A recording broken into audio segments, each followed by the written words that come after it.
with the Speakers Bureau.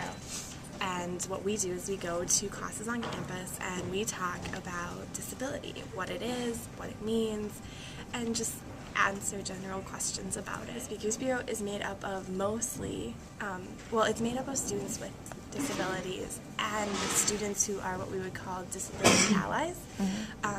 So I think that it's not necessarily a matter of meeting with students with disabilities, and more as like sharing our stories. I mean, because if you look at me, I actually have what one may consider a medical disability, constant headaches, and so it makes it hard to concentrate. But just things like that and expressing what we know about disability is kind of what we do.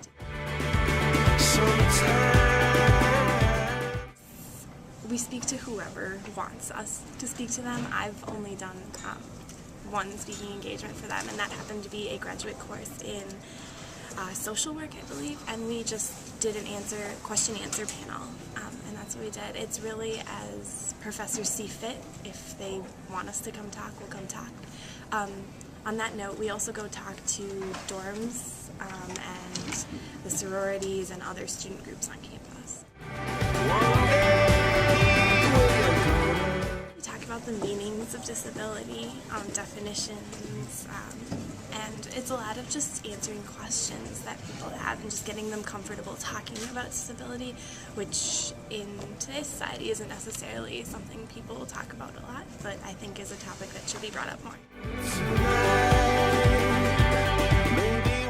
Most people, I suppose, ask, since they're really safe settings and, what stays there pretty much stays there, like no one's answers are really talked about, but people tend to ask, what do you want to do about a disability, or like how should they want to, I feel like there's a wanting to know what to do when you encounter someone with a disability, because that's why I took disability history. It's like, there are people like this all around me, but like I know that they shouldn't be treated any differently. I know that they're just differently abled is the word we tend to use in class,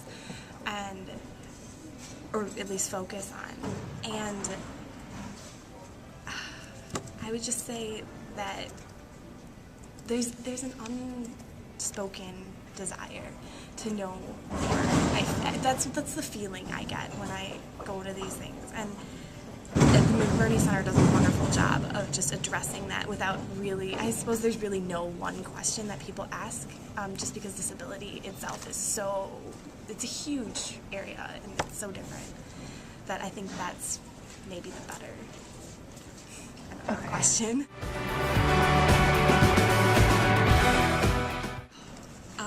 I would say that the most rewarding part is actually getting to practice what I've learned. I've taken 2 courses here at the University of Madison on disability history, and you sit there and you listen to the professor and you think, okay, well, I'm a history major, I'm never going to use this, but the McBurney Center and the Speakers Bureau has given me a chance to really get out there and just use what I've learned, and so I think that's awesome. And also just teaching people about disability and that it's not a bad thing, and it's something that we should talk about and we should be able to talk about, and just being able to express that part of what I believe is awesome. I think the McBurney Center is a wonderful resource on campus, and it's important because it gives everyone a fair playing field. Just because someone has a disability doesn't mean that they're necessarily disabled. They're just differently abled.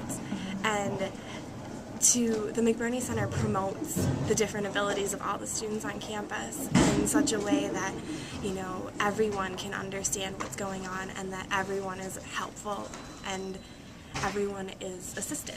And it just evens the playing field for everyone, I think. And they're an important advocate for those who otherwise may not know what to do or how to approach their current situation.